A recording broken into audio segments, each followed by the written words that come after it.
Very good, ದೇವರಿಗೆ ಸ್ತೋತ್ರ. Okay, ಇವತ್ತಿನ ಒಂದು ದೇವರ ವಾಕ್ಯದ ಒಂದು ಟೈಟಲ್, ಒಂದು ದೇವರ ವಾಕ್ಯದ ಭಾಗ ಏನಪ್ಪಾ ಅಂದ್ರೆ, ಬಟ್ಟೆ ಬದಲಾಯಿತು ಆದ್ರೆ ದೇವರ ಉದ್ದೇಶ ಬದಲಾಗ್ಲಿಲ್ಲ. ಬಟ್ಟೆ ಬದಲಾಯಿತು, ದೇವರ ಉದ್ದೇಶ ಬದಲಾಗ್ಲಿಲ್ಲ. ಬಟ್ಟೆ ಬದಲಾಯಿತು, ದೇವರ ಯೋಜನೆ ಬದಲಾಗ್ಲಿಲ್ಲ. ಬಟ್ಟೆ ಬದಲಾಯಿತು, ದೇವರ ಉದ್ದೇಶಗಳು ಬದಲಾಗ್ಲಿಲ್ಲ. ಬಟ್ಟೆ ಬದಲಾಯಿತು, ಕ್ಯಾರೆಕ್ಟರ್ ಬದಲಾವಣೆ ಆಗ್ಲಿಲ್ಲ. Hallelujah, hallelujah. ಕೆಲವು ಸಲ ನಮ್ಮ ಜೀವಿತದಲ್ಲಿ ಕೆಲವು ಬದಲಾವಣೆಗಳು ಬಂದಾಗ ನಾವು ಬೇರೆ ಬೇರೆ ರೀತಿಯಲ್ಲಿ ಬಿಹೇವ್ ಮಾಡ್ತೀವಿ. ಪ್ರೀತಿಯ ದೇವಜನರು, ಇವತ್ತು ನಮ್ಮ ಜೀವನದಲ್ಲಿ ವೆರಿ ಇಂಪಾರ್ಟೆಂಟ್, ತುಂಬಾ ಆಳವಾಗಿ ಹತ್ತಿರವಾಗಿರುವಂತ ಒಂದು ದೇವರ ವಾಕ್ಯವನ್ನ ಇವತ್ತು ನಾವು ಗಮನಿಸಿಕೊಳ್ಳೋಣ. ಒಬ್ಬ ವ್ಯಕ್ತಿಯನ್ನು ನಾನು ನಿಮಗೆ ಪರಿಚಯ ಮಾಡ್ತೇನೆ, ನಮ್ಗೆಲ್ಲ ಗೊತ್ತಿರುವಂತ ವ್ಯಕ್ತಿ ದೇವರ ವಾಕ್ಯದಲ್ಲಿ. ಸಣ್ಣ ಆ ವ್ಯಕ್ತಿ ಜೀವನದಲ್ಲಿ ಎಷ್ಟೋ ಬಟ್ಟೆಗಳು ಬದಲಾವಣೆ ಆಯಿತು, ಬಟ್ ಅದು ದೇವರ ಉದ್ದೇಶ, ಅವನ ಕ್ಯಾರೆಕ್ಟರ್ ಬದಲಾವಣೆ ಆಗಲಿಲ್ಲ. ಅದ್ರ ಒಂದು ಸತ್ಯ ವಿಚಾರ ನಾನು ನಿಮ್ಗೆ ಹೇಳಲಿಕ್ಕೆ ಇಷ್ಟಪಡ್ತೇನೆ. ನಮ್ಮ ಜೀವಿತದಲ್ಲಿ ನಾವು ಎಂಥದ್ದೇ ಹೊರಗಿನ ತೋರಿಕೆ ನಮಗೆ ಬದಲಾವಣೆ ಆದರೂ ಕೂಡ ನಮ್ಮಲ್ಲಿದ್ದಂಥ ದೇವರ ಉದ್ದೇಶ, ನಮ್ಮಲ್ಲಿರುವಂಥ ದೇವರ ಕಾರ್ಯ, ದೇವರ ಗುಣಗಳು ಬದಲಾವಣೆ ಆಗಬಾರ್ದು. ಹಲ್ಲೆಲೂಯಾ. ಓಕೆ, ಇವತ್ತು ನಾನೊಬ್ಬ ವ್ಯಕ್ತಿ ಬಗ್ಗೆ ಪರಿಚಯ ಮಾಡ್ಕೊಳ್ತೀನಿ. ಆತನ ಹೆಸರು ಯೋಸೇಫ್. ಯೋಸೆಫನ ಬಗ್ಗೆ ನಾನು ನಿಮ್ ಸಂಗಡ ಮಾತಾಡ್ತೀನಿ. ಯೋಸೆಫನ್ ಯಾರು? ಯಾಕೋಬನ ಮಕ್ಕಳಲ್ಲಿ 12 ಜನ ಮಕ್ಕಳಲ್ಲಿ ಒಬ್ಬನು, 11ನೆಯ ಮಗ. ಯಾರು? ಯೋಸೆಫನು. 12ನೇ ಮಗ ಬಂದು ಬೆಂಜಮಿನ್. ಅಂದ್ರೆ ಬೆಂಜಮಿನ್ ಹುಟ್ಟುವುದಕ್ಕಿಂತ ಮುಂಚೆ ಯೋಸೆಫನ್ ಹುಟ್ಟಿದ್ದಾನೆ. ಸೊ ಯೋಸೆಫನು ಯಾಕೋಬನ ದೃಷ್ಟಿಯಲ್ಲಿ ಬಹಳ ಪ್ರಿಯನಾಗಿರುವಂತ ಮಗನು ಅಂತೇಳಿ ಬೈಬಲ್ ವಚನ ಹೇಳ್ತದೆ. ಈ ಯೋಸೆಫನ ಬಗ್ಗೆ ಸ್ವಲ್ಪ ನಾವು ಇವತ್ತು ವಾಕ್ಯದಿಂದ ಸ್ವಲ್ಪ ಆಳವಾಗಿ ನಾವು ಹೋಗೋಣ. ಈ ವಚನ ವಾಕ್ಯ ಕೇಳಿರ್ಬಹುದು, ಕೇಳದೆ ಇಲ್ಲದೆ ಇರಬಹುದು, ಸಣ್ಣ. ಆದ್ರೆ ಇವತ್ತು ವಿಶೇಷವಾಗಿ ಯೋಸೆಫನ ಮೇಲೆ ಬಿದ್ದಿರುವಂತ 3 ರೀತಿಯ ಬಟ್ಟೆಗಳ ಬಗ್ಗೆ ದೇವರ ವಾಕ್ಯವನ್ನ ನಾವು ಕಲಿತುಕೊಳ್ಳೋಣ. ಚೆನ್ನ. ಸೊ ಬಟ್ಟೆ ಬದಲಾವಣೆ ಆಯ್ತು, ಕ್ಯಾರೆಕ್ಟರ್, ದೇವರ ಉದ್ದೇಶ ಬದಲಾವಣೆ ಆಗ್ಲಿಲ್ಲ. ಪ್ರೀತಿ ದೇವಜನರೇ, ಇವತ್ತು ನಿನ್ನ ಜೀವನದಲ್ಲಿ ಕೂಡ ನಿನ್ನ ಬಟ್ಟೆ ಬದಲಾವಣೆ ಆಗಿರ್ಬೋದು, ನಿನ್ನ ಗುಣಗಳು ಬದಲಾವಣೆ ಆಗಬಾರ್ದು. ನಿನ್ನ ಬಟ್ಟೆ ಬದಲಾವಣೆ ಆಗಬಹುದು, ಆದ್ರೆ ದೇವರ ಉದ್ದೇಶ ನಿನ್ನಲ್ಲಿ ಬದಲಾವಣೆಗಳು ಆಗಬಾರ್ದು. Hallelujah, hallelujah, hallelujah. ಪ್ರೀತಿ ದೇವಜನರೇ, ಯೋಸೆಫನ ಜೀವನದಲ್ಲಿ ಅವನಿಗೆ ಬದಲಾವಣೆಗಳು ಬಹಳ ಬಂತು, ಆದ್ರೆ ಉದ್ದೇಶ ಅವನಿಗೆ ಯಾವತ್ತೂ ಕಳ್ಕೊಳ್ಳಿಲ್ಲ. ಅವನು ಯೋಸೆಫನ ಜೀವಿತದಲ್ಲಿ ಮೊದಲನೇ ಫಸ್ಟ್ ಬಟ್ಟೆ ಅವನು ಬದಲಾವಣೆ ಆಯಿತು. ಗೊತ್ತಾ? ವಾಕ್ಯ ಓದೋಣ. ಮೊದಲದಾಗಿ ಆದಿಕಾಂಡ 37ನೇ ಅಧ್ಯಾಯ 3ನೇ ವಚನ. ಓಕೆ, ಸಾಕು. Hallelujah, hallelujah. ಇಲ್ಲಿ ವಚನ ಹೇಳ್ತದೆ, ಇಸ್ರಾಯೇಲ್ ಅಂದ್ರೆ ಅರ್ಥ ಯಾರು? ಇಸ್ರಾಯೇಲ್ ಅಂದ್ರೆ ಯಾರು? ಯಾಕೋಬನು. ಓಕೆ, ಯಾಕೋಬನಿಗೆ ಮುಪ್ಪಿನ ಪ್ರಾಯದಲ್ಲಿ ಹುಟ್ಟಿರುವಂತ ಮಗನು ಯಾರು? ಯೋಸೆಫನು. ಯೋಸೆಫನು ಮುಪ್ಪಿನ ಪ್ರಾಯದಲ್ಲಿ ಹುಟ್ಟಿದವನಾದ್ದರಿಂದ ಯಾಕೋಬನು ಏನ್ ಮಾಡ್ತಾನೆ? ಯೋಸೆಫನನ್ನ ಏನ್ ಮಾಡ್ತಾನೆ? ಬಹಳ ಹೆಚ್ಚಾಗಿ ಅವನಿಗೆ ಪ್ರೀತಿ ಮಾಡಿ ಅವನಿಗೆ ಒಂದು ನಿಲ್ಲುವಂಗಿಯನ್ನ ಮಾಡ್ತಾನೆ. ಅಂದ್ರೆ ಒಂದು ಸುಂದರವಾಗಿರುವಂತ ಒಂದು ನಿಲ್ಲುವಂಗಿಯನ್ನ ಯೋಸೆಫನಿಗೆ ಯಾಕೋಬನು ಮಾಡಿಸ್ತಾನೆ. ಹಲ್ಲೆಲೂಯಾ. ಇಷ್ಟು ದಿನಗಳ ಕಾಲ ಯೋಸೆಫನು ನಾರ್ಮಲ್ ಬಟ್ಟೆ ಹಾಕೊಳ್ತಾ ಇದ್ದ, ಕರೆಕ್ಟಾ? ಇಷ್ಟು ದಿನಗಳ ಕಾಲ ಯೋಸೆಫನ್ ಏನ್ ಮಾಡ್ತಿದ್ದ? ಸಾಮಾನ್ಯವಾಗಿರುವಂತ ಬಟ್ಟೆಗಳನ್ನ ಹಾಕೊಳ್ತಾ ಇದ್ದ. ಆದ್ರೆ ಈಗ ತಂದೆ ಯೋಸೆಫನನ್ನ ಹೆಚ್ಚಾಗಿ ಪ್ರೀತಿ ಮಾಡಿ ಒಂದು ನಿಲುವಂಗಿಯನ್ನ ಮಾಡಿಸ್ತಾ ಇದ್ದಾನೆ. ಹಲ್ಲೆಲೂಯಾ. ಸೊ ಆ ನಿಲುವಂಗಿಯನ್ನ ಮಾಡಿಸಿ ಎಲ್ಲ ತನ್ನ ಸಹೋದರರ ಮಧ್ಯದಲ್ಲಿ ಯೋಸೆಫನನ್ನ ಕರೆದು ಆ ನಿಲುವಂಗಿಯನ್ನ ಯೋಸೆಫನಿಗೆ ಹಾಕ್ತಾನೆ. ಆ ಯೋಸೆಫನು ಆ ಹೊಸ ನಿಲುವಂಗಿಯನ್ನ ಹಾಕೊಂಡು ಅವನೊಳಗಡೆ ಏನಾಗ್ತಾ ಇದೆ? ಈಗ ಒಂದು ಖುಷಿ, ಒಂದು ಸಂತೋಷ, ಹೌದಾ? ಒಂದು ಉಲ್ಲಾಸ ಆತನಿಗೆ ಆಗ್ತಾ ಇದೆ. ಜೊತೆಗೆ ಅಣ್ಣಂದರಿಗೆಲ್ಲ ದುಃಖ ಅಲ್ಲ, ಒಂಥರ ಹೊಟ್ಟೆಗೆ ಶುರುವಾಗ್ತದೆ. ಹೌದಾ? ಯಾಕೆ? ತಂದೆ ಅವನನ್ನು ಹೆಚ್ಚಾಗಿ ಪ್ರೀತಿ ಮಾಡ್ತಾ ಇದ್ದಾನೆ, ಅವನಿಗೆ ಹೆಚ್ಚಾದಂತ ಪ್ರೀತಿ ತೋರಿಸ್ತಾ ಇದ್ದಾನೆ, ಅವನಿಗೆ ಹೆಚ್ಚಾದಂತ ಏನು ಕಳಕಳಿ ತೋರಿಸ್ತಾ ಇದ್ದಾನೆ ಅಂತ ಇವರೆಲ್ಲರಿಗೂ ಹೊಟ್ಟೆ ಕಿಚ್ಚಾಗ್ತಾ ಇದೆ. ಹೆಚ್ಚು ಕಡಿಮೆ ಏನೂ ಆಗಿಲ್ಲ. ಕೇಳಿ, ಹೆಚ್ಚು ಕಡಿಮೆ ಏನಾಗಿಲ್ಲ. ಆ ಹೊಟ್ಟೆ ಕಿಚ್ಚು ಹಂಗೆ ಮುಂದೆ ಮುಂದೆ ಹೋಗಿ ಹೋಗಿ ಎಲ್ಲಿವರೆಗೂ ಆಗ್ತದೆ ಗೊತ್ತಾ? ಯೋಸೇಫನನ್ನ ಸಾಯಿಸ್ಬೇಕಂತೇಳಿ ಅಲ್ಲಿವರೆಗೂ ಆ ಹೊಟ್ಟೆ ಕಿಚ್ಚು ಮುಂದೆ ಬರ್ತದೆ. ಅವನನ್ನ ಒಡೆದಾಕ್ಬೇಕಂತ ಯೋಚನೆ ಮಾಡಿ, ಒಡೆದಾಕ್ಲಿಕ್ಕೆ ಪ್ಲಾನ್ ಮಾಡಿ ತೆಗೆದುಕೊಂಡೋಗಿ ಆತನ ಆಳಾದ ಬಾವಿಗೆ ಹಾಕ್ತಾರೆ. ಕಾರಣ ಯೋಸೇಫನಿಗೋಸ್ಕರ ಅಲ್ಲ. ಕಾರಣ ಏನು? ತಂದೆ ಮಾಡಿಕೊಟ್ಟಂತ ನಿಲುವಂಗಿ. ಆದ್ರೆ ಯೋಸೇಫನು ತಂದೆ ನಿಲುವಂಗಿ ನನಗೆ ಮಾಡಿಸ್ಕೊಟ್ಟಿದ್ದಾನೆ, ನಾನು ಶ್ರೇಷ್ಠವಾದ ವ್ಯಕ್ತಿ ಅಂತೇಳಿ ಅಣ್ಣರ ಮಧ್ಯದಲ್ಲಿ ಅವನು ಗರ್ವ ಪಡಲಿಲ್ಲ. ಗರ್ವ ಬರಲಿಲ್ಲ ಅವನಿಗೆ. ಅಣ್ಣ ತಮ್ಮಂದಿರೆಲ್ಲರೂ ಸಾಯಿಸ್ಬೇಕಂತ ಆಚರಣೆ ಮಾಡಿದ್ರು ಕೂಡ ಅವನ ಕ್ಯಾರೆಕ್ಟರ್ ಬದಲಾವಣೆ ಮಾಡಲಿಲ್ಲ. ಎಲ್ಲರನ್ನ ಪ್ರೀತಿ ಮಾಡಲಿಕ್ಕೆ, ಎಲ್ಲರ ಜೊತೆಗಿರ್ಬೇಕಂತೇಳಿ ಯೋಸೇಫನು ಆಸೆ ಪಟ್ಟ. ಹಾಗಾದ್ರೆ ಸಾಮಾನ್ಯವಾದ ಒಂದು ಬಟ್ಟೆಯಿಂದ ಈಗ ನಿಲುವಂಗಿಗೆ ಯೋಸೇಫನು ಬರ್ತಾ ಇದ್ದಾನೆ. ಹಲ್ಲೆಲೂಯಾ. ಕೆಲವು ಸಾರಿ ನಮ್ಮ ಶೈಲಿಗಳು ಬದಲಾವಣೆಗಳಾದಾಗ ನಮ್ಮ ಮಾತುಗಳು ಕೂಡ ವ್ಯತ್ಯಾಸವಾಗಿರ್ತವೆ ಗೊತ್ತಾ? ಸ್ವಲ್ಪ ಕಾಸ್ಟ್ಲಿ ಬಟ್ಟೆ ಹಾಕೊಂಡಾಗ ನಾವು ಸ್ವಲ್ಪ ನಡೆಯೋದು ಸ್ಟೈಲ್ ಬೇರೆ ಇರ್ತದೆ. ನಾರ್ಮಲ್ ಬಟ್ಟೆ ಹಾಕೊಂಡಾಗ. ಆದ್ರೆ ಪ್ರೀತಿ ದೇವ ಜನರು, ನಮ್ಮ ಜೀವನದಲ್ಲಿ ಇದು ಲೌಕಿಕವಾದ ರೀತಿಯಲ್ಲಿ ಬೇಗ ಬದಲಾವಣೆ ಆಗ್ತದೆ. ಆದ್ರೆ ಆತ್ಮಿಕ ಜೀವಿತದಲ್ಲಿ ಯೋಸೇಫನ ಮೇಲೆ ಒಂದು ನಿಲುವಂಗಿ ಬಿತ್ತು. ಆದ್ರೆ ನಿಲುವಂಗಿ ಯೋಸೇಫನ ಕ್ಯಾರೆಕ್ಟರ್ನ ಬದಲಾವಣೆ ಮಾಡಲಿಲ್ಲ. ಹಲ್ಲೆಲೂಯಾ. ಬದಲಾವಣೆಗೆ ಆಗ್ಲಿಕ್ಕೆ ಅವಕಾಶ ಇತ್ತು ಯೋಸೇಫನಿಗೆ. ಕರೆಕ್ಟಾ? ಇತ್ತೇ ಇಲ್ಲ? ಅವ್ರ ಅಣ್ಣಂದ್ರ ಮುಂದೆ ಎಲ್ಲ ಹೋಗಿ ಅಣ್ಣನಿಗೆ ಹೇಳ್ಬೋದು, ಅಣ್ಣ ನೋಡು, ಅಪ್ಪ ನನ್ನ ಪ್ರೀತಿ ಮಾಡ್ತಾ ಇದ್ದಾನೆ, ಆ ಪ್ರೀತಿಯ ಪರವಾಗಿ ನನಗೆ ಒಂದು ನಿಲುವಂಗಿ ಅಪ್ಪ ಮಾಡಿಕೊಟ್ಟಿದ್ದಾನೆ. ಅವನಿಗೆ ಗರ್ವ ಪಡುವಂತ ಅವಕಾಶ ಇತ್ತು, ಅವನು ಹೆಚ್ಚಾಗಿ ಹೇಳ್ಕೊಳ್ಳಕ್ಕೆ ಅವಕಾಶ ಇತ್ತು. ತಂದೆ ಮಕ್ಕಳಿಗಿಂತಲೂ ಹೆಚ್ಚಾದ ಪ್ರೀತಿ ನಾನು ಹೊಂದ್ತಾ ಇದ್ದೇನೆ ಅಂತೇಳಿ ಹೇಳಲಿಕ್ಕೆ ಅವಕಾಶ ಇತ್ತು. ಆದ್ರೂ ಯೋಸೇಫನು ಅಣ್ಣಂದಿಗೆ ಏನು ಹೇಳಲಿಲ್ಲ. ಹೇಳದ್ನ ಏನಾದ್ರು ಅಣ್ಣಂದಿಗೆ ಏನು ಹೇಳಲಿಲ್ಲ. Hallelujah, hallelujah. ಸೊ ನಿಲುವಂಗಿ ಬದಲಾಗ್ತಾ ಇದೆ ಈಗ. ಅಂದ್ರೆ ಸಾಮಾನ್ಯವಾದ ಬಟ್ಟೆಯಿಂದ ನಿಲುವಂಗಿಗೆ ಯೋಸೇಫನು ಬರ್ತಾ ಇದ್ದಾನೆ. ಸಾಮಾನ್ಯವಾದ ಬಟ್ಟೆಯಲ್ಲಿ ಯೋಸೇಫನು ಹೇಗೆ ಇದ್ದನೋ ನಿಲುವಂಗಿ ಬಂದ ಮೇಲೆ ಕೂಡ ಅವನು ಹಂಗೆ ಇದ್ದಾನೆ. ಕ್ಯಾರೆಕ್ಟರ್ ಬದಲಾವಣೆ ಆಗ್ಲಿಲ್ಲ ರೀ. ಪ್ರೀತಿ ದೇವಜನರೇ, ಯೋಸೇಫನ ಸಾಮಾನ್ಯ ಬಟ್ಟೆಯಿಂದ ಈಗ ನಿಲುವಂಗಿಗೆ ಬರ್ತಾ ಇದ್ದಾನೆ. ನಿಲುವಂಗಿ ಕ್ಯಾರೆಕ್ಟರ್ ಬದಲಾವಣೆ ಮಾಡ್ಕೊಳಕ್ಕೆ ಅವಕಾಶ ಸಿಕ್ತು. ಆದರೂ ಅವನು ಅವಕಾಶವನ್ನ ಉಪಯೋಗ ಮಾಡಿಕೊಂಡು ಕ್ಯಾರೆಕ್ಟರ್ನ ಬದಲಾವಣೆ ಮಾಡ್ಕೊಳ್ಳಿಕ್ಕೆ ಅವಕಾಶ ಮಾಡಿಕೊಳ್ಳಿಲ್ಲ. Hallelujah, hallelujah. ಹೌದು, ಇವತ್ತು ನಾವು ಕೇಳಿ, ನಾವು ಸಾಮಾನ್ಯವಾದ ಬಟ್ಟೆಯಲ್ಲಿ ನಾವು ಇದ್ದೇವೆ. ಆದರೆ ರಕ್ಷಣೆಯ ವಸ್ತ್ರವನ್ನ ದೇವರು ನಮ್ಮ ಮೇಲೆ ಆತನು ಹಾಕಿದ್ದಾನೆ. Hallelujah, hallelujah. ರಕ್ಷಣೆಯ ವಸ್ತ್ರವನ್ನ ದೇವರು ನಮ್ಮ ಮೇಲೆ ಹಾಕಿದನ್ರಿ. ರಕ್ಷಣೆಯ ವಸ್ತ್ರವನ್ನ ದೇವರು ನಮ್ಮ ಮೇಲೆ ಹಾಕಿದಾನಂತಂದ್ರೆ ಈಗ ನಾನು ಕ್ರೈಸ್ತನು, ನಾನು ಪರಲೋಕಕ್ಕೆ ಹೋಗ್ತೀನಿ, ದೇವ್ರು ನನ್ನ ಜೊತೆಗಿದ್ದಾನೆ ಬೂಸ್ಟ್ ಮಾಡೋಕ್ಕೋಸ್ಕರ ಅಲ್ಲ. ಈ ರಕ್ಷಣೆ ವಸ್ತ್ರ ದೇವರು ಎದಕ್ಕೋಸ್ಕರ ಕೊಟ್ಟಿದ್ದಾನಂದ್ರೆ ಈ ರಕ್ಷಣೆ ನೀನು ಕಾಪಾಡಿಕೊಳ್ಬೇಕು, ಈ ರಕ್ಷಣೆಯನ್ನ ಇನ್ನೊಬ್ಬರಿಗೆ ನೀನು ಸಾರಬೇಕು, ಇನ್ನೊಬ್ಬರನ್ನ ಆ ರಕ್ಷಣೆಯಲ್ಲಿ ತರಬೇಕಂತೇಳಿ ಈ ರಕ್ಷಣೆ ವಸ್ತ್ರವನ್ನ ದೇವರು ನಿನಗೆ ಹಾಕಿರೋದು. ಹಲ್ಲೆಲೂಯಾ. ನಾನು ಕ್ರೈಸ್ತನಾಗ್ಬಿಟ್ಟೆ, ನಾನು ಪರಲೋಕಕ್ಕೆ ಹೋಗ್ತೀನಿ, ನನಗೆ ರಿಸರ್ವ್ ಟಿಕೆಟ್ ಆಗ್ಬಿಟ್ಟಿದೆ. ಇಲ್ಲ ಇಲ್ಲ ಇಲ್ಲ ಇಲ್ಲ ಇಲ್ಲ, ಬೂಸ್ಟ್ ಮಾಡ್ಕೋ. ಯೋಸೇಫನು ನಿಲುವಂಗಿ ಬಂದ ತಕ್ಷಣ ತನ್ನನ್ನು ತಾನು ಹೆಚ್ಚಾಗಿ ಅವನನ್ನ ಆಳ್ವಿಕೆ ಮಾಡಿಕೊಳ್ಳಿಕ್ಕೆ ಅವಕಾಶ ಮಾಡಿಕೊಳ್ಳಿಲ್ಲ. ಹಲ್ಲೆಲೂಯಾ. ಅವಕಾಶ ಇತ್ತಲ್ಲ, ಯೋಸೇಫನಿಗೆ ಗರ್ವ ಪಡ್ಲಿಕ್ಕೆ ಅವಕಾಶ ಇತ್ತಾ? ಏನಂತ? ನೋಡು, ಅಪ್ಪ ನನ್ನ ಎಷ್ಟು ಪ್ರೀತಿ ಮಾಡ್ತಾ ನೋಡು ಇತ್ತು. ಆದ್ರೆ ಅವನ ಕ್ಯಾರೆಕ್ಟರ್ಗಳು ಏನಾಗ್ಲಿಲ್ಲ, ಬದಲಾವಣೆಗಳು ಆಗ್ಲಿಲ್ಲ ಪ್ರೇರೆ. Hallelujah, hallelujah. ನಿಮಗೆ ಗೊತ್ತಾ, ಆ ನಿಲುವಂಗಿಯನ್ನ ಅವ್ರ ಅಣ್ಣ ತಮ್ಮಂದ್ರೆ ಏನ್ ಮಾಡ್ತಾರೆ ಗೊತ್ತಾ? ಯೋಸೇಫನನ್ನ ಸಾಯಿಸ್ಬೇಕಂತ ಯೋಚನೆ ಮಾಡಿದಾಗ ಕೆಲವರು ಹೇಳ್ತಾರೆ, ಬೇಡ ಬೇಡ, ಸಾಯಿಸಿದ್ರೆ ಅವನ ಶಾಪ ನನ್ನ ಮೇಲೆ ಬರ್ತದೆ, ಬೇಡ ಅಂತೇಳಿ ಅವನನ್ನ ಆಳವಾದ ಬಾವಿಗೆ ಹಾಕ್ತಾರೆ.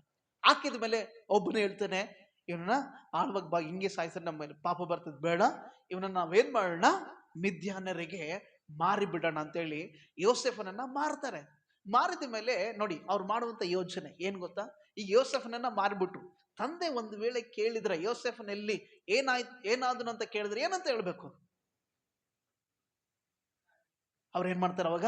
ಒಂದು ಯೋಚನೆ ಮಾಡ್ತಾರೆ. ಏನು? ಅವರ ಕುರಿಯಲ್ಲಿರುವಂತ ಒಂದು ಕುರಿನ ತೆಗೆದು ಅದನ್ನ ಸಾಯಿಸಿ ಆ ಕುರಿಯ ರಕ್ತದಲ್ಲಿ ಇವನ ನಿಲುವಂಗಿಯನ್ನ ಅದ್ದುತ್ತಾರೆ. ಇವನ್ ನಿಲುವಂಗಿಯನ್ನ ಅದ್ದಿ ಅದ್ದಿದಂತ ಆ ನಿಲುವಂಗಿಯನ್ನ ಅಪ್ಪನ ಹತ್ರ ತಂದು ಕೊಡ್ತಾನೆ. ಅಪ್ಪ ಗೊಳ್ಳೋ ಅಂತ ಶುರು ಮಾಡ್ಬಿಡ್ತಾನೆ. ಏನಾಯ್ತು? ಮಗ ಸತ್ತು. ಏನಾಗಿದೆ? ಅಪ್ಪ, ನೀನ್ ಕಳಿಸಿದಂತ ಮಗನು ಬಂದಿಲ್ಲ ನಮ್ಮ ಹತ್ರ. ನಾವು ವಾಪಸ್ ಮತ್ತೆ ಮನೆಗೆ ಬರ್ಬೇಕಾದ್ರೆ ದಾರಿಯಲ್ಲಿ ಯಾವುದೋ ಒಂದು ಕಾಡು ಪ್ರಾಣಿಯವನನ್ನ ತಿಂದಾಕ್ಬಿಟ್ಟಿತ್ತು. ಆ ಬಟ್ಟೆ ನಾವು ತಗೊಂಡ್ಬಂದಿದೀವಿ ಅಂತೇಳಿ ಇವರು ತಪ್ಪಾದಂತ ಸುಳ್ಳಾದಂತ ಒಂದು ವಿಚಾರವನ್ನ ತಂದೆಗೆ ಹೇಳ್ತಾರೆ. ಹೌದಾ? ಪ್ರೀತಿ ದೇವ ಜನರೇ, ಇವತ್ತು ನಮ್ಮ ಜೀವನದಲ್ಲಿ ಕೆಲವು ಸಾರಿ ನಮ್ಮ ಪರಿಸ್ಥಿತಿ ಬದಲಾವಣೆ ಆಗ್ಬೋದು, ಆದ್ರೆ ನಮ್ಮ ಗುಣಗಳು, ನಮ್ಮ ನಂಬಿಕೆ ಬದಲಾವಣೆ ಆಗ್ಬಾರ್ದು. ಹಲ್ಲೆಲೂಯಾ. ಗಮನ ಕೊಡಿ. Hallelujah, hallelujah. ಸೊ ಸಾಮಾನ್ಯವಾದಂತ ಬಟ್ಟೆಯಿಂದ ಎಲ್ಲಿಗೆ ಬಂದ ಯೋಸೇಫನು? ನಿಲುವಂಗಿಗೆ ಬರ್ತಾ ಇದ್ದಾನೆ. ಆದ್ರೆ ನಿಲುವಂಗಿಯಲ್ಲಿ ತಪ್ಪು ಮಾಡ್ಲಿಕ್ಕೆ ಅವಕಾಶ ಇತ್ತು, ಆದ್ರೆ ಯೋಸೇಫನ ತಪ್ಪು ಮಾಡ್ಲಿಲ್ಲ. ಆಮೆನ್. ಸೊ ರಕ್ಷಣೆ ವಸ್ತ್ರ ದೇವ್ರು ನಮಗೆ ಕೊಟ್ಟ ಮೇಲೆ ತಪ್ಪು ಮಾಡುವಂತ ಅವಕಾಶಗಳಿದಾವೆ, ಬಟ್ ತಪ್ಪು ಮಾಡಕ್ಕೆ ದೇವರ ನಿಲುವಂಗಿ ನಮಗೆ ರಕ್ಷಣೆ ವಸ್ತ್ರವನ್ನು ದೇವರು ಕೊಟ್ಟಿಲ್ಲ. ಆ ರಕ್ಷಣೆಯಲ್ಲಿ ನಿಲ್ಲುವುದಕ್ಕೋಸ್ಕರ ಆ ರಕ್ಷಣೆ ವಸ್ತ್ರವನ್ನು ದೇವರು ನಮಗೆ ಕೊಟ್ಟಿದ್ದಾನೆ. ಆಮೆನ್. Hallelujah, hallelujah. ಮೊದಲನೇ ವಸ್ತ್ರ. ಎರಡನೇ ವಸ್ತ್ರ ನಾವು ಗಮನಿಸಿಕೊಳ್ಳೋಣ. ಆದಿಕಾಂಡ 39ನೇ ಅಧ್ಯಾಯಕ್ಕೆ ನಾವು ಬರೋಣ. 39ನೇ ಅಧ್ಯಾಯ 12ನೇ ವಚನ. 39, 12ನೇ ವಚನ ನೋಡಿ. ಬೈಬಲ್ ವಚನ ಹೇಳ್ತದೆ, 12ನೇ ವಚನ ಹೇಳ್ತದೆ, ಕೇಳಿ, ಗಮನ ಕೊಡಿ. ಇಲ್ಲಿ ಈಗ ಮಿದ್ಯಾನರು ಬಂದು ಐಗುಪ್ತ ದೇಶಕ್ಕೆ ಪೋಟಿಫರನಿಗೆ ಏನ್ ಮಾಡಿದ್ದಾರೆ? ಯೋಸೇಫನನ್ನ ಮಾರಿದ್ದಾರೆ. ಸೊ ಯೋಸೇಫನು ಈಗ ಏನಾಗಿದ್ದಾನೆ? ಪೋಟಿಫರನ ಒಂದು ಮನೆ ಒಳಗಡೆ ಅವನ ಆಸ್ಥಾನದಲ್ಲಿ ಏನಾಗಿದ್ದಾನೆ? ಒಬ್ಬ ದಾಸನಾಗಿ, ಒಂದು ಸ್ಲೇವ್ ಆಗಿದ್ದಾನೆ. ಹೌದಾ? ಒಬ್ಬ ದಾಸನಾಗಿ ಆತನು ಇದ್ದಾನೆ. ಈಗ ಸಾಮಾನ್ಯವಾದ ಬಟ್ಟೆಯಿಂದ ಎಲ್ಲಿಗೆ ಬಂದ ಯೋಸೇಫನು? ನಿಲುವಂಗಿಗೆ ಬಂದ. ಆದ್ರೆ ಹೆಚ್ಚಿಸ್ಕೊಳ್ಳಿಲ್ಲ, ಆದ್ರೂ ತಪ್ಪು ಮಾಡಲಿಲ್ಲ. ತನ್ನನ್ನು ತಾನು ತನ್ನ ದೇವರ ಉದ್ದೇಶದಲ್ಲಿ ನಿಂತುಕೊಂಡ. ಎರಡನೇದಾಗಿ, ಈಗ ನಿಲುವಂಗಿಯಿಂದ ಎಲ್ಲಿಗೆ ಬರ್ತಾ ಇದ್ದಾನೆ? Very good. ಎಲ್ಲಿಗೆ ಬರ್ತಾ ಇದ್ದಾನೆ? ದಾಸನ ಬಟ್ಟೆಗೆ ಬರ್ತಾ ಇದ್ದಾನೆ. ದಾಸನ ಬಟ್ಟೆಗೆ ಬರ್ತಾ ಇದ್ದಾನೆ. ಆ ದಾಸನ ಬಟ್ಟೆ ಅಂದ್ರೆ ಬಂಧಿಸಲ್ಪಟ್ಟಂತ ದಾಸನ ಬಟ್ಟೆಗೆ ಯೋಸೇಫನ್ ಬಂದ ಮೇಲೆ ಕೂಡ ಅವನಿಗೆ ಅವಕಾಶಗಳು ಬಂತು ತಪ್ಪು ಮಾಡ್ಲಿಕ್ಕೆ. ಆದ್ರೆ ತಪ್ಪನ್ನ ದೂರ ತಳ್ಳಿ ಅವನಲ್ಲಿಂದ ಓಡಿ ಹೋಗ್ತಾನೆ. ಕೆಲವು ಸಲ ನಿನ್ನ ಜೀವಿತದಲ್ಲಿ ಹೀನಾಯವಾದ ಸ್ಥಳದಲ್ಲಿ ಬಿದ್ದಾಗಲೂ ಕೂಡ ಸೈತಾನ ನಮ್ಮನ್ನು ಶೋಧನೆ ಮಾಡೋದು ಬಿಡಲ್ಲ. ಬರೀ ನಾವು ಚೆನ್ನಾಗಿದ್ದಾಗ ಮಾತ್ರ ಸೈತಾನ ಶೋಧನೆ ಮಾಡ್ತಾನೆ ಅಂತಲ್ಲ. ಇವನ್ ನಾವು ಹೀನಾಯದ ಸ್ಥಿತಿಯಲ್ಲಿ ಸೋತು ಬೆಂದು ಸಾಲ ಕಣ್ಣೀರು ನೋವು ಇದ್ದಾಗಲೂ ಮತ್ತೆ ನಮ್ಮನ್ನ ಪಾಪದಲ್ಲಿ ಸಿಕ್ಸ್ಲಿಕ್ಕೆ ಪ್ರಯಾಸ ಪಡ್ತಾನೆ. ಇಲ್ಲಿ ಯೋಸೇಫನು ಮಾರಲ್ಪಟ್ಟಂತ ಒಬ್ಬ ದಾಸನಾಗಿ ಬಂದಿದ್ದಾನೆ. ದಾಸನ ವಸ್ತ್ರ ಹಾಕೊಂಡಿದ್ದಾನೆ.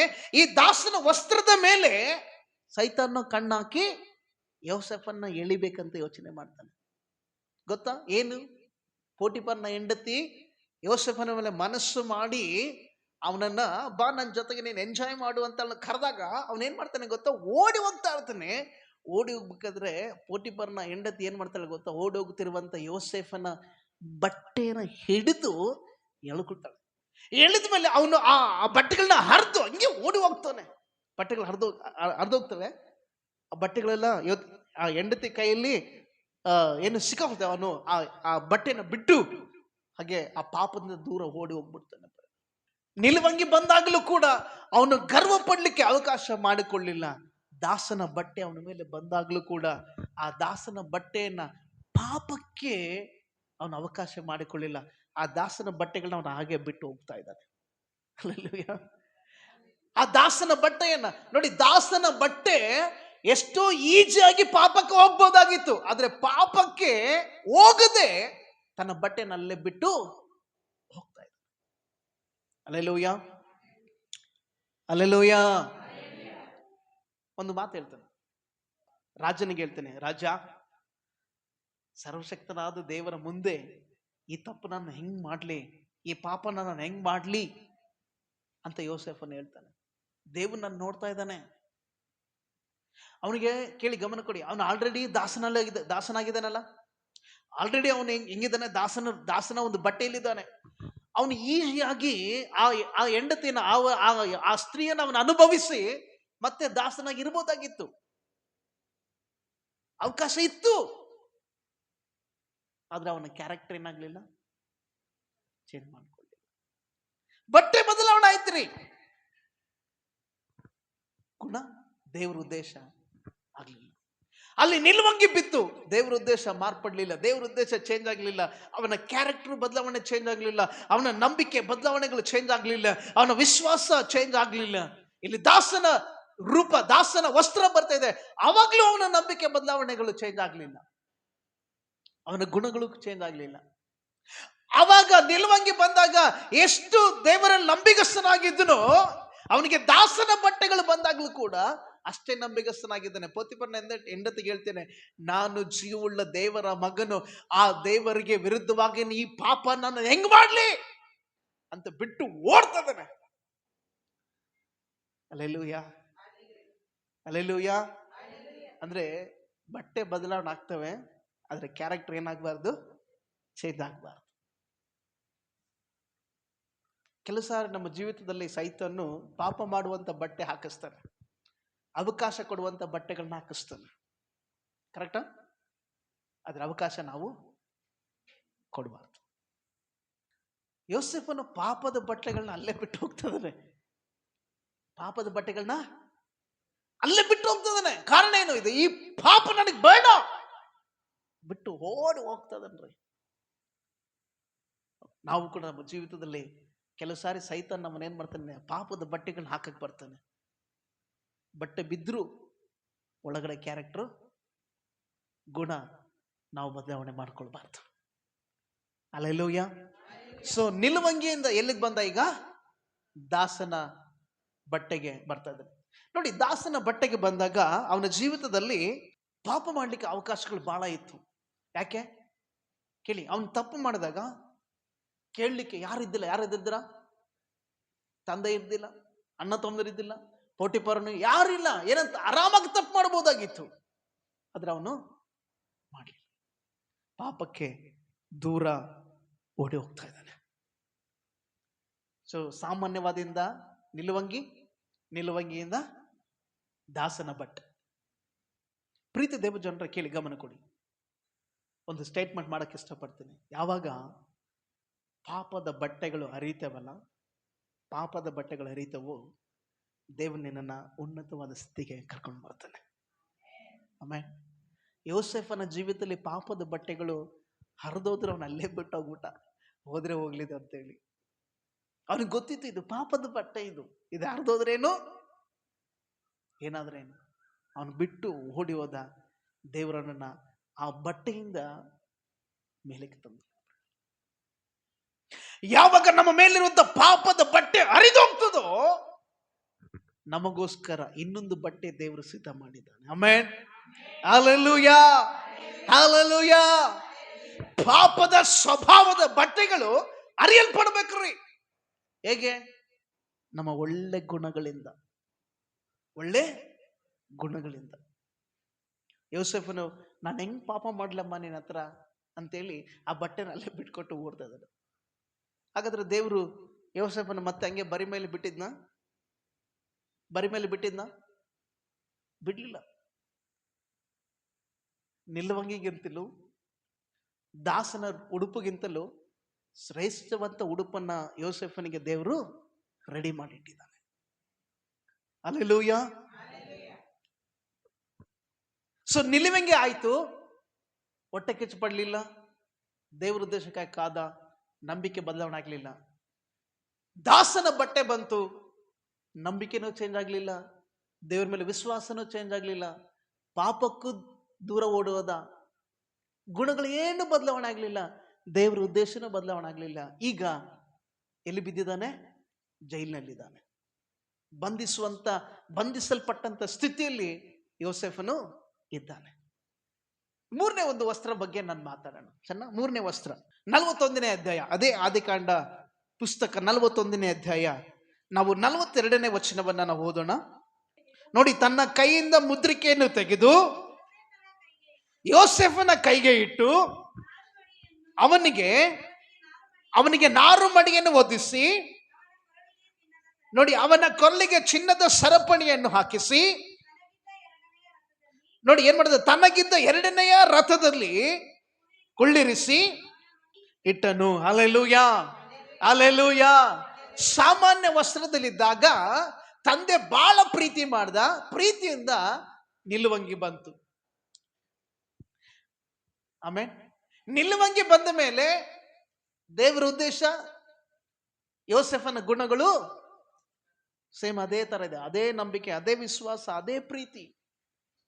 ಈಗ ನಿಲುವಂಗಿ ಹೋಯ್ತು, ಯಾವ್ದು ಬರ್ತಾ ಇದೆ, ದಾಸನ ಬರ್ತಾ ಇದೆ. ದಾಸನ ಬಂದಾಗಲೂ ಕೂಡ ಯೋಸೆಫನು ದೇವರ ಮೇಲೆ ಗುಣಗುಟ್ಲಿಲ್ಲ.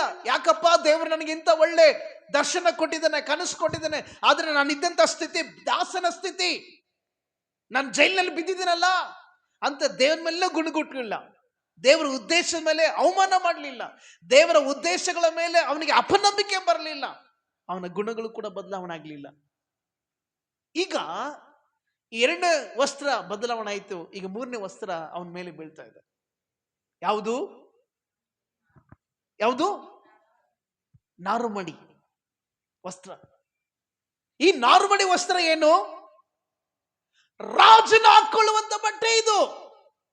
Hallelujah, hallelujah. ಯಾವುದು? ರಾಜನ ಹಾಕೊಳ್ಳುವಂತ ಬಟ್ಟೆ, ಸರ್ವ ಅಧಿಕಾರವನ್ನು ತೋರಿಸುವಂತ ಬಟ್ಟೆ, ಎಲ್ಲರೂ ಮರ್ಯಾದೆ ಕೊಡುವಂತ ಬಟ್ಟೆ ಯೋಸೆಫನ ಮೇಲೆ ಬೀಳ್ತಾ ಇದೆ ಈಗ. ಆಮೆನ್. ಈಗ ಗಮನ ಕೊಡಿ, ಯೋಸೆಫನ ಜೈಲಿನಲ್ಲಿ ಬಿದ್ದಿದ್ದಾನೆ. ಇಬ್ಬರಿಗೂ ಏನು ಪೋತಿಫರನ ಜೊತೆಯಲ್ಲಿದ್ದಂತ ಇಬ್ಬರು ಪಾನದಾಯಕ ಮತ್ತು ಭಕ್ಷ್ಯಗಾರ ನಿಂಗಿಬ್ರು ಕನಸು ಬೀಳ್ತವೆ. ಅವರು ಯಾವುದೋ ಕಾರಣ ನಿಮಿತ್ತ ಯಾವುದೋ ಒಂದು ತಪ್ಪಿನಲ್ಲಿ ಅವರು ಜೈಲಿಗೆ ಬಂದಿರ್ತಾರೆ. ಮೂವರು ಒಂದೇ ಜೈಲಲ್ಲಿ ಇದ್ದಾರೆ. ಇಬ್ರಿಗೂ ಕನಸು ಬೀಳ್ತದೆ. ಇಬ್ರಿಗೂ ಕನಸು ಅರ್ಥನ ಯೋಸೆಫನ್ ಹೇಳ್ತಾನೆ. ಇಬ್ರು ಕನಸಿನ ಅರ್ಥ ನೆರವೇರ್ತದೆ. ನೆರವೇರಿದ ಮೇಲೆ ಅವ್ರಿಬ್ರು ಹೋಗ್ಬೇಕಾದ್ರೆ ಒಬ್ಬನಿಗೆ ಯೋಸೆಫನ್ ಹೇಳಿರ್ತಾನೆ, ಏನಂತ, ನಿನ್ನ ಕೆಲಸ ಮತ್ತೆ ಫರೋನು ಮತ್ತೆ ಇದು ಮಾಡ್ತಾನೆ, ನೀನು ಆ ಕೆಲಸದಲ್ಲಿ ಇರ್ತೀಯ, ಆದ್ರೆ ನೀನು ಕೆಲಸದಲ್ಲಿ ಇದ್ದಾಗ ನನ್ನನ್ನು ನೆನಪು ಮಾಡ್ಕೊ ಅಂತ ಹೇಳ್ತಾನೆ. ಇವನು ಮರ್ತೋಗ್ತಾನೆ. ಆಕ್ಚುಲಿ ಅದ ಕರೆಕ್ಟಾ? ಮರ್ತೋಗ್ತಾನೆ. ಮರ್ತೋದ ಮೇಲೆ ಈಗ ರಾಜನಿಗೆ ಕನಸು ಬೀಳ್ತದೆ. ರಾಜನ ಹತ್ರ ಯಾರು ಹೇಳ್ತಾ ಇಲ್ಲ. ಈಗ ಇವನಿಗೆ ಸಡನ್ ಆಗಿ ದಿಮಾಕ ಬತ್ತಿ ಓಕೆ, ಮನಸ್ಸಿನ ಆ ದೀಪ ಒಂದು ಊರಿ, ಅಯ್ಯೋಯ್ಯೋ, ನಾನು ಜೈಲಿನಲ್ಲಿ ಬಿದ್ದಾಗ ನಾನು ಕನಸಿನ ಅರ್ಥ ಹೇಳ್ದಲ್ಲಪ್ಪ, ಆ ಅರ್ಥ ಪ್ರಕಾರನೇ ನನ್ನ ಜೀವನ ಆಯ್ತಲ್ಲ ಅಂತೇಳಿ ಅವ್ನು ನೆನಪಾಗಿ ಅವನು ಭಯ ಪಡ್ತಾ ಬಂದು ಆ ರಾಜನಿಗೆ ಹೇಳ್ತಾನೆ, ಏನಂತ, ರಾಜ, ಈ ಕನಸಿನ ಅರ್ಥ ಹೇಳೋನೊಬ್ಬನು ಇದ್ದಾನೆ. ಎಲ್ಲಿದ್ದಾನೆ ಅವನು? ಜೈಲಿನಲ್ಲಿದ್ದ. ಜೈಲಿನಲ್ಲ, ಕರ್ಕೊಂಡು ಬರ್ರಿ. ಸೊ ಇಮಿಡಿಯೇಟ್ಲಿ ಬೈಬಲ್ ವಚನ ಹೇಳ್ತದೆ, ಆ ಸೈನಿಕರೆಲ್ಲ ಹೋಗಿ ಅವನು ಹೊಲಸಾಗಿರುವಂತ ಯಾವಾಗ ಸ್ನಾನ ಮಾಡಿದ್ನ ಗೊತ್ತಿಲ್ಲ, ಹೋಗಿ ಅವನ ನೀಟಾಗಿ ತೊಳೆದು ಬಳ್ದು ಅವನ್ನ ಕರ್ಕೊಂಡು ಬಂದು ರಾಜನ ಮುಂದೆ ನಿಲ್ಲಿಸ್ತಾರೆ. ರಾಜನ ಹೇಳ್ತಾನೆ, ಕನಸಿನ ಅರ್ಥ ಹೇಳ್ತೀಯ ನೀನು ಅಂತ ಕೇಳಿ ನಾನು. ಯೋಸೇಫ್ ಹೇಳ್ತಾನೆ, ಸ್ವಾಮಿ, ಕನಸಿನ ಅರ್ಥ ನಾನು ಹೇಳಲ್ಲ, ಕನಸಿನ ಗೂಢಾರ್ಥಗಳನ್ನ ದೇವ್ರು ನನಗೆ ಹೇಳುವಂತ ವರ ದೇವ್ರು ಕೊಟ್ಟಾನೆ. ಆ ವರ ದೇವ್ರು ನನಗೆ ದೇವ್ರು ಮಾತ್ರ ಕೊಡ್ಲಿಕ್ಕೆ ಸಾಧ್ಯ ಇದು ಅಂತ ಹೇಳಿ ರಾಜನ ಕನಸನ್ನ ಕೇಳಿ ರಾಜನ ಕನಸಿನ ಅರ್ಥವನ್ನ ಹೇಳ್ತಾನೆ. ರಾಜನಿಗೆ ಆಗ್ತದೆ, ಅಸಾಧ್ಯ, ಇದಾಗಲ್ಲ. ಯೋಸೇಫ್ ಹೇಳ್ತಾನೆ, ಇಲ್ಲ ರಾಜ, ದೇವರ ಯೋಜನೆ ಇಲ್ಲಾದ್ರೆ, ದೇವರ ಉದ್ದೇಶದಲ್ಲಾದ್ರೆ ಖಂಡಿತ ಇದಾಗ್ತದೆ ಅಂತ ಹೇಳಿದಾಗ, ಆವಾಗ ರಾಜನು ಯೋಸೇಫನಿಗೆ ಹೇಳಿದಂತ ಮಾತಿದು. ಏನಂತ ಹೇಳ್ತಾನೆ, ಆ ಕನಸಿನ ಅರ್ಥ ಹೇಳಿದ ಮೇಲೆ ಫರೋಹನನು ನೋಡಿ ಯೋಸೇಫನಿಗೆ, ನೋಡು, ಐಗುಪ್ತ ದೇಶದ ಮೇಲೆಲ್ಲ ನಿನ್ನನ್ನು ಅಧಿಕಾರಿಯಾಗಿ ಇಡ್ತಾ ಇದ್ದೇನೆ ನಾನು. ಹಲ್ಲೆಲೂಯಾ. ಐಗುಪ್ತ ದೇಶದ ಮೇಲೆ ಅಧಿಕಾರಿ ಇಡ್ತಾ ಇದ್ದಾನೆ ಎಂದು ಹೇಳಿ ತನ್ನ ಕೈಯಿಂದ ಮುದ್ರಿಕೆಯನ್ನು ತೆಗೆದು ಯೋಸೇಫನ ಕೈಗೆ ಇಟ್ಟು ಅವನಿಗೆ ನಾರುಮಡಿಯನ್ನು ಒದಿಸಿ, ಫಸ್ಟ್ ಏನ್ ಮಾಡ್ತಾ ಇದ್ದಾನೆ, ಅಧಿಕಾರದ ಉಂಗುರವನ್ನ ಕೊಡ್ತಾ ಇದ್ದಾನೆ ಯೋಸೇಫನಿಗೆ. ಆಮೇಲೆ ರಾಜನ ನಾರುಮಡಿಯನ್ನ ಒದಿಸ್ತಾ ಇದ್ದಾನೆ. ಪ್ರಧಾನಮಂತ್ರಿ ಆಗಿದ್ದಾನೆ ಐಗುಪ್ತ ದೇಶದ ಮೇಲೆ, ಪ್ರಧಾನಮಂತ್ರಿ ಈಗ ಪ್ರಧಾನಮಂತ್ರಿ ಆದಾನೆ. ನಾರುಮಡಿ ಇದೆ, ಒಳ್ಳೆ ಅವಕಾಶ, ಅಂದ್ರೆ ದೊಡ್ಡದಾಗಿರುವಂತ ವಸ್ತ್ರ ಇದೆ, ಮರ್ಯಾದೆ ವಸ್ತ್ರ ಇದೆ, ತಪ್ಪು ಮಾಡಿದ್ರು ಯಾರು ಕೇಳಬಾರ್ದು ಅನ್ನುವಂಥ ವಸ್ತ್ರನೂ ಇದೆ. ಯೋಸೇಫನು ಈ ನಾರುಮಡಿ ಹಾಕೊಂಡು ಅವ್ರ ಅಣ್ಣ ತಮ್ಮದನ್ನ ಹೆಂಗ ಮನಸ್ಸಿಬೇಕಂಗ ಅವನ್ನ ಆರಿಸ್ಬೋದಿತ್ತು. ಕರೆಕ್ಟಾ? ಇಲ್ಲ. ಆದ್ರೆ ಯೋಸೇಫನ್ ಮಾಡ್ಲಿಲ್ಲ. ಮಾಡ್ದ? ಇದೇ ಬಟ್ಟೆ ಹಾಕೊಂಡು ಪೋಟಿಫರನ ಹೆಂಡತಿಯನ್ನ ಅವನಿಗೆ ಮನಸ್ಸು ಬಂದ ಹಾಗೆ ಚಿತ್ರಹಿಂಸೆ ಮಾಡಬಹುದಿತ್ತು. ಮಾಡದ್ನ? ಯಾಕೆ ಅವನಿಗೆ ಅಧಿಕಾರ ಇತ್ತು ರೀ. ತಪ್ಪು ಮಾಡಿದ್ರು ಕೂಡ ಯಾರು ಕೇಳುವಂತ ಸಾಮರ್ಥ್ಯ ಯಾರಿಗಿದ್ದಿಲ್ಲ. ಅಂತ ಅಧಿಕಾರ ಬಂದಾಗಲೂ ಕೂಡ ಯೋಸೇಫನ ಗುಣ ಬದಲಾವಣೆ ಆಗಲಿಲ್ಲ, ದೇವರ ಉದ್ದೇಶ ಬದಲಾವಣೆ ಆಗಲಿಲ್ಲ. ಸೊ ಈಗ ನಾರುಮಡಿ ಓದ್ಕೊಂಡಿದ್ದಾನೆ, ಪ್ರಧಾನಮಂತ್ರಿ ಆಗಿದ್ದಾನೆ, ಐಗುಪ್ತ ದೇಶದ ಮೇಲೆ ಪ್ರಧಾನಮಂತ್ರಿ ಆಗಿದ್ದಾನೆ, ಈಗಿದ್ದಾನೆ. ಆದ್ರೆ ಈ ನಾರುಮಡಿ ಅವನ ಮೇಲೆ ಬಂದಾಗಲೂ ಕೂಡ ಅವನ ನಂಬಿಕೆ ಬದಲಾವಣೆ ಆಗಲಿಲ್ಲ, ಅವನ ಉದ್ದೇಶಗಳು ಚೇಂಜ್ ಮಾಡ್ಕೊಳ್ಳಿಲ್ಲ, ದೇವರ ಯೋಜನೆಗಳನ್ನು ಕೂಡ ಆತನ ಚೇಂಜ್ ಮಾಡ್ಕೊಳ್ಳಿಲ್ಲ. ಯಾರ ಮೇಲೆ ಕೂಡ ತೀರ್ಸ್ಕೋಬೇಕಂತ ಮನೋಭಾವನೆ ಅವನಿಗೆ ಬರಲಿಲ್ಲ. ಗಮನ ಕೊಡಿ, ಅವನ ರಾಜನಾದಾಗ 2 ಅವಕಾಶಗಳು ಚೆನ್ನಾಗಿ ಸಿಗ್ತವೆ. ಏನು? ಅವ್ರ ಅಣ್ಣ ತಮ್ಮಂದಿರು ಎಲ್ಲರೂ ಬಂದು ಅವನ ಕಾಲ ಮುಂದೆ ಅಡ್ಡ ಬೀಳ್ತಾರೆ. ಅವನಿಗೆ ಮನಸ್ಸಿಗೆ ಬಂದ ಹಾಗೆ ಅವ್ರನ್ನ ಬೈಬೋದಿತ್ತು, ಮನಸ್ಸಿಗೆ ಬಂದ ಹಾಗೆ ಅವ್ರನ್ನ ಚಿಂತನೆ ಮಾಡಬಹುದಾಗಿತ್ತು. ಆದ್ರೆ ಯೋಸೆಫ್ನಲ್ಲಿ ಒಂದು ಫರ್ಗಿವ್ನೆಸ್ ಅನ್ನ ತೋರಿಸ್ತಾ ಇದ್ದಾನೆ, ಒಂದು ಕ್ಷಮಾಪಣೆಯನ್ನ ಯೋಸೆಫನು ತೋರಿಸ್ತಾ ಇದ್ದಾನೆ. ಹಲ್ಲೆಲೂಯಾ. ರಾಜನ ಹೆಂಡತಿ ಸುಳ್ಳಾಗಿ ಇವನನ್ನು ಎಲ್ಲಿ ಕಳಿಸಿದ್ಲು? ಸುಳ್ಳು. ಅವನಿಗೆ ಆಕ್ಚುಲಿ ಮಾಡಿದ್ನ, ಅವನು ಮಾಡಿಲ್ಲ, ಆ ತಪ್ಪೇ ಮಾಡಿಲ್ಲ. ಈಗ ಆ ತಪ್ಪನ ಇದನ್ನ ಹಿಡ್ಕೊಂಡು ಆ ಅಮ್ಮನ ಹೆಂಗೆ ಬೇಕಾದ್ರೆ ಹಂಗೆ ಆಟ ಆಡಿಸ್ಬೋದಿತ್ತು. ಆದ್ರೆ ಯೋಸೆಫನ್ ಅದನ್ನು ಮಾಡಲಿಲ್ಲ. ಏನ್ ಮಾಡ್ದ? ಅದ್ರ ಬದಲಾಗಿ ಅವನ ಮೇಲೆ ಬಿದ್ದಂತ ನಾರು ಮಡಿಯ ದೇವರ ಉದ್ದೇಶದ ಬಟ್ಟೆಯನ್ನು ಅವನು ಅರ್ಥ ಮಾಡಿಕೊಂಡ. ನನ್ನ ಮೇಲೆ ದೇವರು ಈ ಬಟ್ಟೆನ ಯಾಕೆ ಹಾಕಿದ್ದಾನೆ? ಅವತ್ತು ನನಗೆ ಆ ನಿಲುವಂಗಿ ಅಪ್ಪ ಹಾಕಿದ್ನಲ್ಲ, ಆ ನಿಲುವಂಗಿ ಅರ್ಥ ಏನ ಗೊತ್ತಾ? ಇವತ್ತು ದೇವರು ಆ ನಿಲುವಂಗಿ ಅರ್ಥ ಏನು ಅಂತೇಳಿ ಯೋಸೆಫ್ನ ಅರ್ಥ ಮಾಡ್ಕೊಳ್ತಾ ಇದ್ದಾನೆ. Amen, hallelujah. ಅರ್ಥ ಮಾಡಿಕೊಂಡ. ಇಡೀ ಪ್ರಧಾನಮಂತ್ರಿ, ಇಡೀ ದೇಶಕ್ಕೆ ಪ್ರಧಾನಮಂತ್ರಿ ಆಗಿ ಇಡೀ ರಾಜ್ಯವನ್ನೆಲ್ಲ ಆಳ್ತಾ ಇದ್ದಾನೆ ಈಗ ಯೋಸೆಫನು. ಆಳ್ವಿಕೆ ಮಾಡ್ತಿದ್ದಾಗಲೂ ಕೂಡ ಅವನ ಕ್ಯಾರೆಕ್ಟರ್ ಬದಲಾವಣೆ ಆಗಲಿಲ್ಲ, ಅವನ ದೇವರ ಉದ್ದೇಶ ಬದಲಾವಣೆ ಆಗಲಿಲ್ಲ. ಹಲ್ಲೆಲೂಯಾ. ಆಮೇಲೆ ಈ ಯೋಸೆಫನ ಈ ಚರಿತ್ರೆ ಇದಲ್ಲ, ಇದು ಎಕ್ಸಾಕ್ಟ್ಲಿ ಯೇಸು ಕ್ರಿಸ್ತನನ್ನ ಪ್ರತಿಬಿಂಬಿಸ್ತದೆ. ಯಾಕೋಬನಿಗೆ ಪ್ರಿಯನಾಗಿರುವಂತ ಮಗ ಯಾರು? ಯೋಸೆಫ. ತಂದೆಗೆ ಬಹಳ ಪ್ರಿಯನಾಗಿರುವಂತ ಮಗ ಯಾರು? ಯೇಸು ಕ್ರಿಸ್ತ. ಹಲ್ಲೆಲೂಯಾ. ತಂದೆಗೆ ಬಹಳ ಪ್ರಿಯನಾಗಿರುವಂತ ಯೋಸೆಫನಿಗೆ ತಡೆಗಳು, ವಿರೋಧಗಳು ಎಲ್ಲಿಂದ ಬಂದವು? ಸ್ವಂತ ಅಣ್ಣ ತಮ್ಮನಿಂದ ಅಲ್ಲ. ಯೇಸು ಸ್ವಾಮಿಗೆ ವಿರೋಧಗಳು ಎಲ್ಲಿಂದ ಬಂದವು? ಸ್ವಂತ ಜನರಿಂದ. ಸ್ವಂತ ಮನೆಯವರೇ ಯೋಸೆಫನ್ನ ತಿರಸ್ಕಾರ ಮಾಡ್ತಾ ಇದಾರೆ. ಈಗ ಸ್ವಂತ ಜನರು ಯೇಸುವನ್ನ. ಹಲ್ಲೆಲೂಯಾ. ಯೋಸೆಫನಿಗೆ ಅಧಿಕಾರ ಸಿಕ್ತು, ಕ್ರಿಸ್ತನಿಗೂ ಅಧಿಕಾರ ಸಿಕ್ತು. ಯೋಸೆಫನಿಗೆ ಏನು ಅಧಿಕಾರ ಸಿಕ್ತು ಗೊತ್ತಾ? ಐಗುಪ್ತ ದೇಶವನ್ನು ಆಳ್ವಿಕೆ ಮಾಡಿ ರಕ್ಷಣೆ ಅಂದ್ರೆ ಅವ್ರಿಗೆಲ್ಲರಿಗೂ ಸೇಫ್ ಮಾಡ್ಲಿಕ್ಕೆ ಅಧಿಕಾರ ಸಿಕ್ತು. ಆದ್ರೆ ಯೇಸು ಕ್ರಿಸ್ತನಿಗೆ ಅಧಿಕಾರ ಏನ್ ಸಿಕ್ತು? ಇಡೀ ಪ್ರಪಂಚವನ್ನೇ ರಕ್ಷಣೆ ಮಾಡೋದಕ್ಕೋಸ್ಕರ ಯೇಸು ಕ್ರಿಸ್ತನಿಗೆ ಅಧಿಕಾರ ಸಿಕ್ತು. Hallelujah, hallelujah, hallelujah.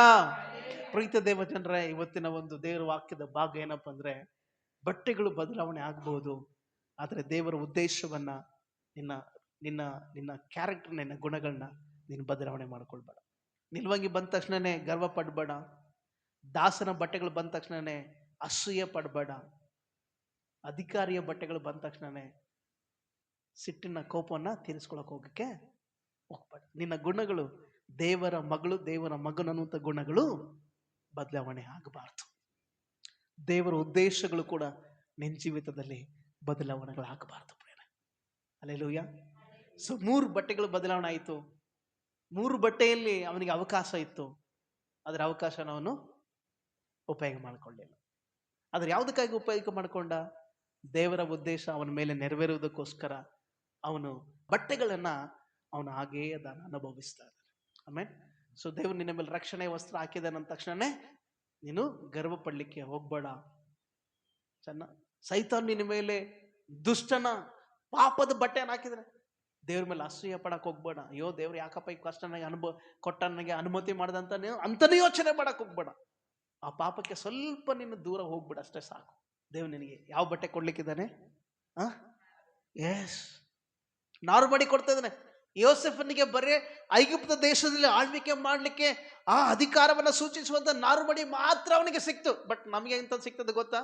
ಶುಭ್ರವಾದ ನಿಲುವಂಗಿಯನ್ನು ದೇವ್ರು ನಮಗೆ ಕೊಡ್ಲಿಕ್ಕಿದ್ದಾನಂತೆ. Hallelujah, hallelujah. ಶುಭ್ರವಾದಂತ ನಿಲುವಂಗಿ ಪರಲೋಕದಲ್ಲಿ ಶಾಶ್ವತವಾಗಿ ದೇವ್ರು ನಮಗೆ ಕೊಡ್ಲಿಕ್ಕಿದ್ದಾನೆ. ಸೊ ಈ ಪಾಪದ ಬಟ್ಟೆಗಳನ್ನ ನಾವಿಲ್ಲೇ ಬಿಟ್ಬಿಡೋಣ ರೀ. ಆಮೇನ್. ಪರಲೋಕದ ಬಟ್ಟೆಗೋಸ್ಕರ ನಾವು ಓಡೋಣ. Hallelujah, hallelujah. ಕೆಲವು ಸಾರಿ ನಿಲುವಂಗಿಗಳು ನಮ್ಮ ಮೇಲೆ, ಈ ನಿಲುವಂಗಿ ರಕ್ಷಣೆ ವಸ್ತ್ರನ ಸೂಚನೆ ಮಾಡ್ತದೆ. ಈ ರಕ್ಷಣೆ ವಸ್ತ್ರ ಹಾಕೊಂಡು ನಾವು ಜೀವನ ಮಾಡ್ತಿದ್ದಾಗ ಸೈತಾನ ಸುಮ್ಮನೆ ಇರ್ತಾನ? ಈ ವಸ್ತ್ರನ ಕಸ್ಕೊಂಡು ಇನ್ನೊಂದು ಬಟ್ಟೆ ಹಾಕ್ತಾನೆ. ಯಾವ ಬಟ್ಟೆ? ಪಾಪದ ಬಟ್ಟೆ ಹಾಕ್ತಾನೆ. ಈ ಪಾಪದ ಬಟ್ಟೆ ಹಾಕೊಂಡು ನಾವು ಜೀವನ ಮಾಡ್ತಾ ಇದ್ವಿ. ಆ ಪಾಪಕ್ಕೆ ನಾವು ಒಳಗಾದ್ರೆ ನಿಲುವಂಗಿ ನಮಗೆ ಬರಲ್ಲ. ಈ ಪಾಪದ ಬಟ್ಟೆ ಹರಿದು ಬಿಟ್ಕೊಟ್ಟು ಓಡಿದ್ರೆ ನಿಲುವಂಗಿ ನಮಗೆ ಸಿಗ್ತದೆ. ಹಲ್ಲೆಲೂಯಾ. ಹಾಗಾಗಿ ನಿನ್ನ ಜೀವನದಲ್ಲಿ ಸೈತಾನು ಎಂಥದ್ದೇ ಬಟ್ಟೆ ತಂದು ಹಾಕಿದ್ರು ಕೂಡ ನಿನ್ನ ಗುಣಗಳು, ನಿನ್ನ ನಂಬಿಕೆ, ದೇವರ ಉದ್ದೇಶ ನೀನು ಯಾವತ್ತು ಮರಿಬೇಡ. ಆಮೇಲೆ ಲೌಕಿಕವಾಗಿ ಕೂಡ ನಿನಗೆ ಎಂಥದ್ದೇ ಮರ್ಯಾದೆ ಅಂಗಿ ಬಂದ್ರು, ಎಂಥದ್ದೇ ಮರ್ಯಾದೆ ಕೂಡ ನಿನ್ನ ಜೀವಿತದಲ್ಲಿ ಬಂದ್ರು, ಎಂಥದ್ದೇ ಗೌರವ ನಿನ್ನ ಜೀವಿತದಲ್ಲಿ ಬಂದ್ರು ಕೂಡ ಯೋಸೇಫನ ಹಾಗೆ ನಿನ್ನ ಗುಣಗಳು ಬದಲಾವಣೆ ಆಗ್ಬಾರ್ದು, ದೇವರ ಉದ್ದೇಶಗಳು ಕೂಡ ಬದಲಾವಣೆ ಆಗ್ಬಾರ್ದು.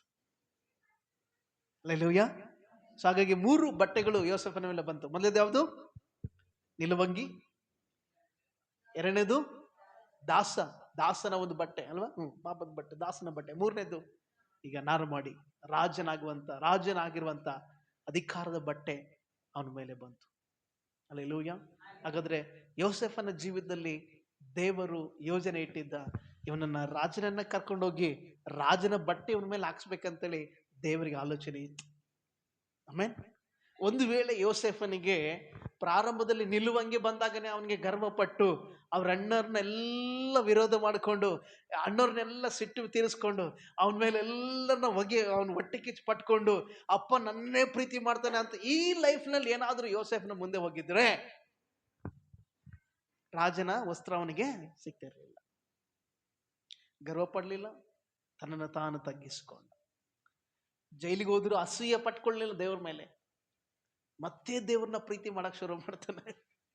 ಜೈಲಲ್ಲಿ ಇದ್ರು ಕೂಡ ದೇವ್ರನ್ನ ಬಿಡ್ಲಿಲ್ಲ. ದೇವ್ರ ಪಕ್ಕಂತೇಳಿ ಅವನನ್ನ ತಂದು ಅಧಿಕಾರಿಯನ್ನಾಗಿ ನೇಮಿಸ್ಬಿಟ್ಟ. ಬೇರೆ ವಸ್ತ್ರ ಕೊಡ್ತಾರೆ ನೋಡಿ, ಗಮನ ಕೊಡಿ. ಇದು ಹೈಲೈಟ್ ಇದೆ. ಓಕೆ, ಇದು ಹೈಲೈಟ್. ನಿಲುವಂಗಿ ಅಣ್ಣವರೆಲ್ಲರೂ ಕಸ್ಕೊಂಡ್ರ. ದಾಸನ ಬಟ್ಟೆ ಹೆಂಡತಿ ಕಸ್ಕೊಂಡ್ಲು, ಒಬ್ಬ ಸ್ತ್ರೀ ಕಸ್ಕೊಂಡ್ಲು. ಆದ್ರೆ ದೇವ್ರು ಕೊಟ್ಟಂತ ನಾರು ಮಾಡಿ ಯಾರಿಗೂ ಕಸ್ಕೊಳಕ್ ಅವಕಾಶನೇ ಇಲ್ಲ ಈಗ. Hallelujah, hallelujah. ಯಾರು ಕಸ್ಕೊಳಕ್ ಅಧಿಕಾರ ಇಲ್ಲ. ಅವನು ಮುಟ್ಟಿದ್ರೆ ಅವನಿಗೆ ನಮ್ಗೆ ಶುಭ್ರ ವಸ್ತ್ರಗಳನ್ನ ದೇವರು ಪರಲೋಕದಲ್ಲಿ ನಮಗೋಸ್ಕರ ಇಟ್ಟಿದ್ದಾನೆ ಪ್ರೇರೆ. ಆ ಬಟ್ಟೆಗಳನ್ನ ಸೈತಾನ ಮುಟ್ಟಕ್ಕಾಗಲ್ಲ, ಯಾರೂ ಮುಟ್ಟಕ್ಕಾಗಲ್ಲ. ಆ ವಸ್ತ್ರಗಳನ್ನ ಧರಿಸಿ ನಮ್ಮ ಮುಂದೆ ಆತ್ಮಿಕ ಜೀವಿತದಲ್ಲಿ ಮುಂದೆ ಹೋಗೋಣ. ಕರ್ತನ ವಾಕ್ಯವನ್ನ ವಿಶೇಷವಾದ ರೀತಿಯಲ್ಲಿ ನಮ್ಮೆಲ್ಲರಿಗೂ ಆಶೀರ್ವಾದ ಮಾಡಲಿ. ಆಮೇನ್.